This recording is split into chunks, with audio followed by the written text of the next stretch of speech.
My name is Edward E. French, and I'm going to read from Frankenstein, or The Modern Prometheus, written by Mary W. Shelley.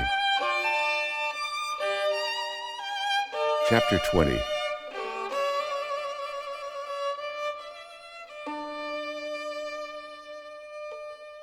I sat one evening in my laboratory. The sun had set, and the moon was just rising from the sea. I had not sufficient light for my employment, and I remained idle, in a pause of consideration of whether I should leave my labor for the night or hasten its conclusion by an unremitting attention to it.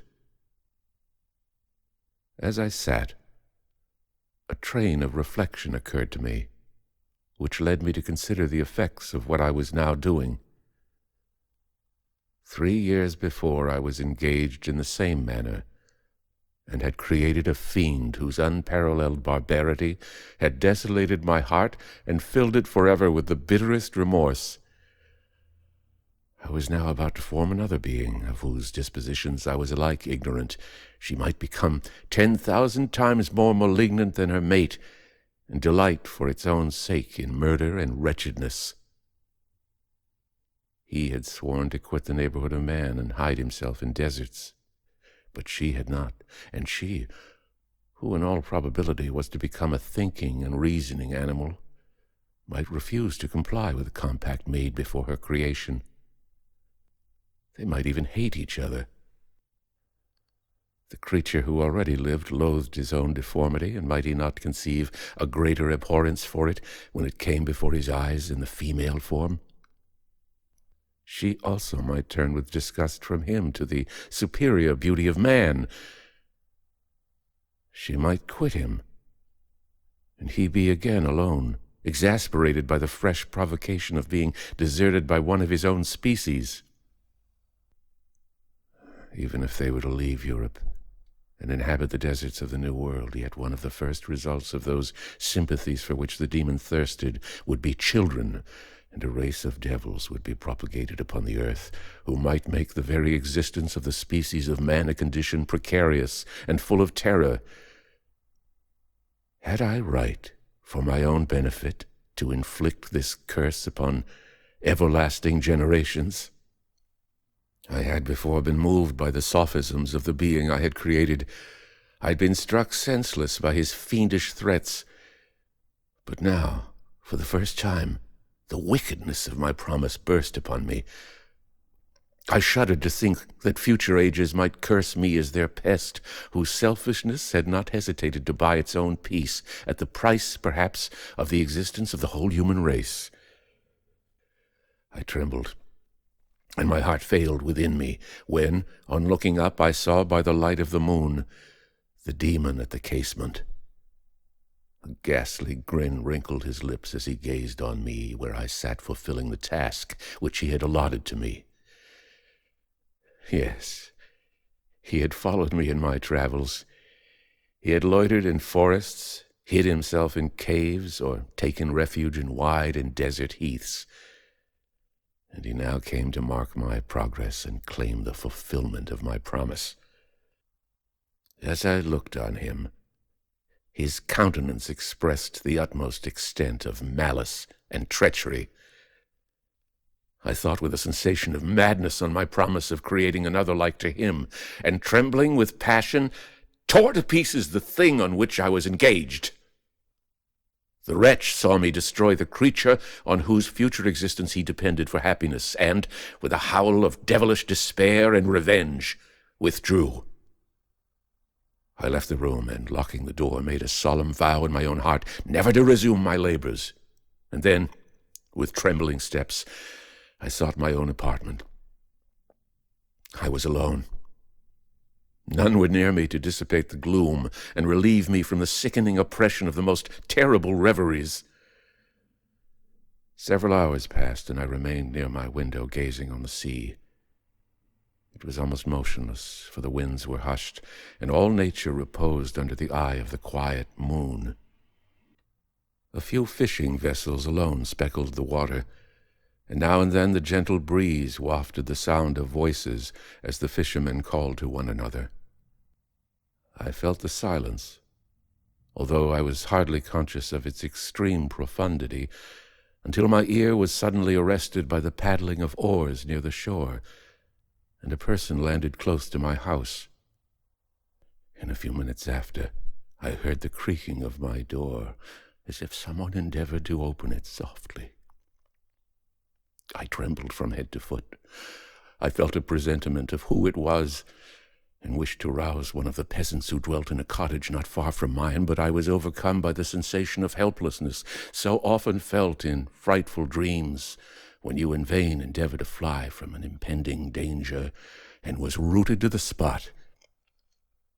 Presently I heard the sound of footsteps along the passage.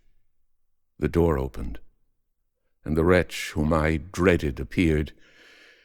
Shutting the door, he approached me and said in a smothered voice, "You have destroyed the work which you began. What is it you intend?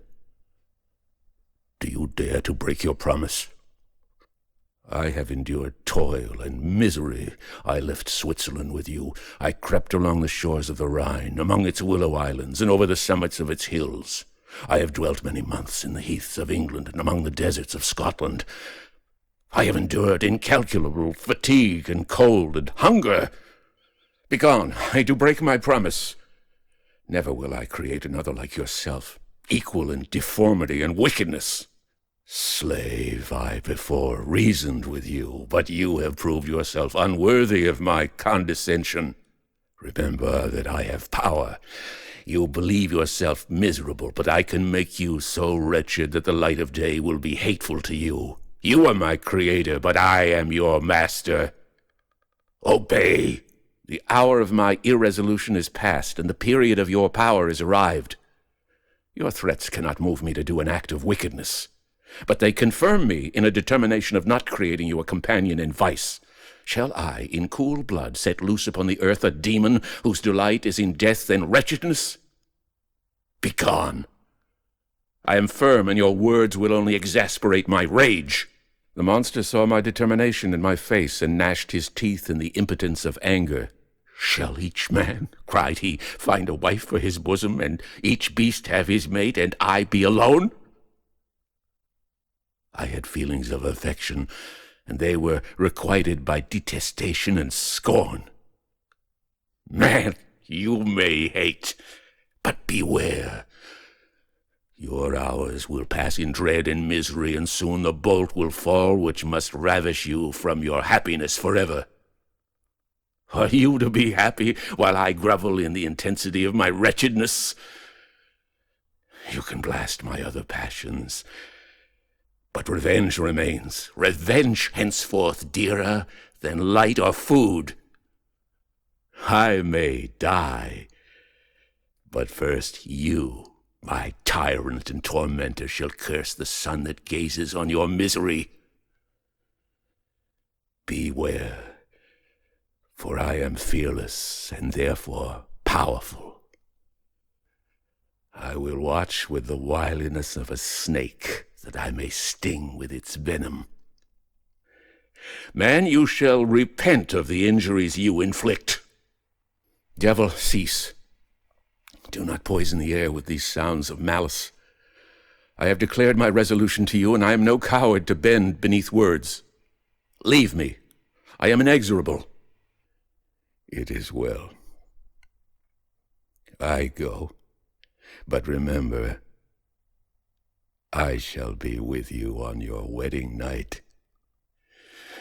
I started forward and exclaimed, Villain, before you sign my death warrant, be sure that you yourself are safe. I would have seized him, but he eluded me and quitted the house with precipitation. In a few moments I saw him in his boat, which shot across the waters with an arrowy swiftness and was soon lost amidst the waves. All was again silent, but his words rung in my ears. I burned with rage to pursue the murderer of my peace and precipitate him into the ocean. I walked up and down my room hastily and perturbed, while my imagination conjured up 1,000 images to torment and sting me. Why had I not followed him and closed with him in mortal strife? But I had suffered him to depart, and he had directed his course towards the mainland. I shuddered to think who might be the next victim sacrificed to his insatiate revenge. And then I thought again of his words, "I will be with you on your wedding night." That then was the period fixed for the fulfillment of my destiny. In that hour I should die, and at once satisfy and extinguish his malice. The prospect did not move me to fear, yet when I thought of my beloved Elizabeth, of her tears of endless sorrow, when she should find her lover so barbarously snatched from her, tears, the first I had shed for many months, streamed from my eyes, and I resolved not to fall before my enemy before a bitter struggle. The night passed away, and the sun rose from the ocean. My feelings became calmer, if it may be called calmness, when the violence of rage sinks into the depths of despair. I left the house, the horrid scene of last night's contention, and walked on the beach of the sea, which I almost regarded as an insuperable barrier between me and my fellow creatures. Nay, a wish that such should prove the fact stole across me. I desired that I might pass my life on that barren rock, wearily, it is true, but uninterrupted by any sudden shock of misery. If I returned, it was to be sacrificed, or to see those whom I most loved die under the grasp of a demon whom I had myself created. I walked about the isle like a restless spectre, separated from all it loved and miserable in the separation. When it became noon, and the sun rose higher, I lay down on the grass and was overpowered by a deep sleep. I had been awake the whole of the preceding night. My nerves were agitated and my eyes inflamed by watching and misery. The sleep into which I now sunk refreshed me, and when I awoke, I again felt as if I belonged to a race of human beings like myself, and I began to reflect upon what had passed with greater composure. Yet still the words of the fiend rung in my ears like a death knell. They appeared like a dream, yet distinct and oppressive as a reality. The sun had far descended, and I still sat on the shore, satisfying my appetite, which had become ravenous with an oaten cake, when I saw a fishing boat land close to me, and one of the men brought me a packet. It contained letters from Geneva, and one from Clerval, entreating me to join him. He said that he was wearing away his time fruitlessly where he was, that letters from the friends he had formed in London desired his return to complete the negotiation they had entered into for his Indian enterprise. He could not any longer delay his departure, but as his journey to London might be followed even sooner than he now conjectured by his longer voyage, he entreated me to bestow as much of my society on him as I could spare. He besought me, therefore, to leave my solitary isle, and to meet him at Perth, that we might proceed southwards together. This letter, in a degree, recalled me to life, and I determined to quit my island at the expiration of 2 days. Yet, before I departed, there was a task to perform, on which I shuddered to reflect. I must pack up my chemical instruments, and for that purpose I must enter the room which had been the scene of my odious work, and I must handle those utensils, the sight of which was sickening to me. The next morning at daybreak I summoned sufficient courage and unlocked the door of my laboratory. The remains of the half-finished creature whom I had destroyed lay scattered on the floor, and I almost felt as if I had mangled the living flesh of a human being. I paused to collect myself, and then entered the chamber. With trembling hand I conveyed the instruments out of the room, but I reflected that I ought not to leave the relics of my work to excite the horror and suspicion of the peasants, and I accordingly put them into a basket with a great quantity of stones, and, laying them up, determined to throw them into the sea that very night. And in the meantime I sat upon the beach, employed in cleaning and arranging my chemical apparatus. Nothing could be more complete than the alteration that had taken place in my feelings since the night of the appearance of the demon. I had before regarded my promise with a gloomy despair, as a thing that, with whatever consequences, must be fulfilled. But I now felt as if a film had been taken from before my eyes, and that I, for the first time, saw clearly. The idea of renewing my labors did not for one instant occur to me. The threat I had heard weighed on my thoughts, but I did not reflect that a voluntary act of mine could avert it. I had resolved in my own mind that to create another like the fiend I had first made would be an act of the basest and most atrocious selfishness, and I banished from my mind every thought that could lead to a different conclusion.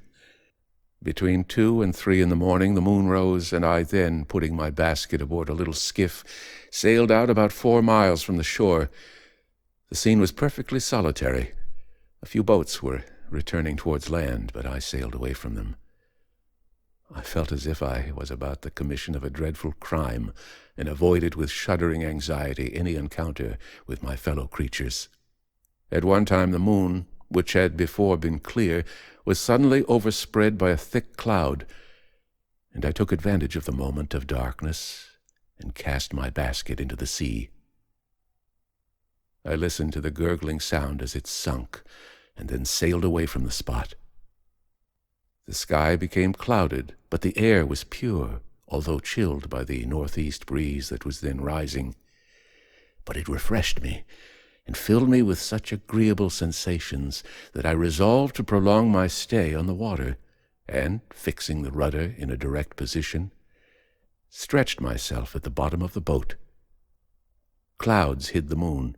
Everything was obscure, and I heard only the sound of the boat as its keel cut through the waves. The murmur lulled me, and in a short time I slept soundly. I do not know how long I remained in this situation, but when I awoke I found that the sun had already mounted considerably. The wind was high, and the waves continually threatened the safety of my little skiff. I found that the wind was northeast, and must have driven me far from the coast from which I had embarked. I endeavored to change my course, but quickly found that if I again made the attempt, the boat would be instantly filled with water. Thus situated, my only resource was to drive before the wind. I confess that I felt a few sensations of terror. I had no compass with me, and was so slenderly acquainted with the geography of this part of the world that the sun was of little benefit to me. I might be driven into the wide Atlantic and feel all the tortures of starvation, or be swallowed up in the immeasurable waters that roared and buffeted around me. I had already been out many hours and felt the torment of a burning thirst, a prelude to my other sufferings. I looked on the heavens, which were covered by clouds that flew before the wind, only to be replaced by others. I looked upon the sea. It was to be my grave. "Fiend," I exclaimed, "your task is already fulfilled." I thought of Elizabeth, of my father, and of Clerval, all left behind, on whom the monster might satisfy his sanguinary and merciless passions. This idea plunged me into a reverie so despairing and frightful that even now, when the scene is on the point of closing before me forever, I shudder to reflect on it. Some hours passed thus, but by degrees, as the sun declined towards the horizon, the wind died away into a gentle breeze, and the sea became free from breakers. But these gave place to a heavy swell. I felt sick and hardly able to hold the rudder, when suddenly I saw a line of high land towards the south. Almost spent as I was by fatigue and the dreadful suspense I endured for several hours, this sudden certainty of life rushed like a flood of warm joy to my heart, and tears gushed from my eyes. How mutable are our feelings, and how strange is that clinging love we have of life, even in the excess of misery! I constructed another sail with a part of my dress, and eagerly steered my course towards the land. It had a wild and rocky appearance, but as I approached nearer, I easily perceived the traces of cultivation. I saw vessels near the shore, and found myself suddenly transported back to the neighborhood of civilized man. I carefully traced the windings of the land, and hailed a steeple which I at length saw issuing from behind a small promontory. As I was in a state of extreme debility, I resolved to sail directly towards the town, as a place where I could most easily procure nourishment. Fortunately, I had money with me. As I turned the promontory, I perceived a small, neat town and a good harbor, which I entered, my heart bounding with joy at my unexpected escape. As I was occupied in fixing the boat and arranging the sails, several people crowded towards the boat. They seemed much surprised at my appearance, but, instead of offering me any assistance, whispered together with gestures that at any other time might have produced in me a slight sensation of alarm. As it was, I merely remarked that they spoke English, and I therefore addressed them in that language. "My good friends," said I, "will you be so kind as to tell me the name of this town, and inform me where I am?" "You will know that soon enough," replied a man with a hoarse voice. "Maybe you are come to a place that will not prove much to your taste. But you will not be consulted as to your quarters, I promise you." I was exceedingly surprised on receiving so rude an answer from a stranger, and I was also disconcerted on perceiving the frowning and angry countenances of his companions. "Why do you answer me so roughly?" I replied. "Surely it is not the custom of Englishmen to receive strangers so inhospitably." "I do not know," said the man, "what the custom of the English may be, but it is the custom of the Irish to hate villains." While this strange dialogue continued, I perceived the crowd rapidly increase. Their faces expressed a mixture of curiosity and anger, which annoyed and in some degree alarmed me. I inquired the way to the inn, but no one replied. I then moved forward, and a murmuring sound arose from the crowd as they followed and surrounded me, when an ill-looking man approaching tapped me on the shoulder and said, "Come, sir, you must follow me to Mr. Curwen's to give an account of yourself." "Who is Mr. Curwen? Why am I to give an account of myself? Is not this a free country?" "Aye, sir, free enough for honest folks. Mr. Curwen is a magistrate, and you are to give an account of the death of a gentleman who was found murdered here last night." The answer startled me, but presently I recovered myself. I was innocent. That could easily be proved. Accordingly, I followed my conductor in silence and was led to one of the best houses in the town. I was ready to sink from fatigue and hunger, but, being surrounded by a crowd, I thought it politic to rouse all my strength, that no physical debility might be construed into apprehension or conscious guilt. Little did I then expect the calamity that was in a few moments to overwhelm me and extinguish in horror and despair all fear of ignominy or death. I must pause here, for it requires all my fortitude to recall the memory of the frightful events which I am about to relate in proper detail to my recollection.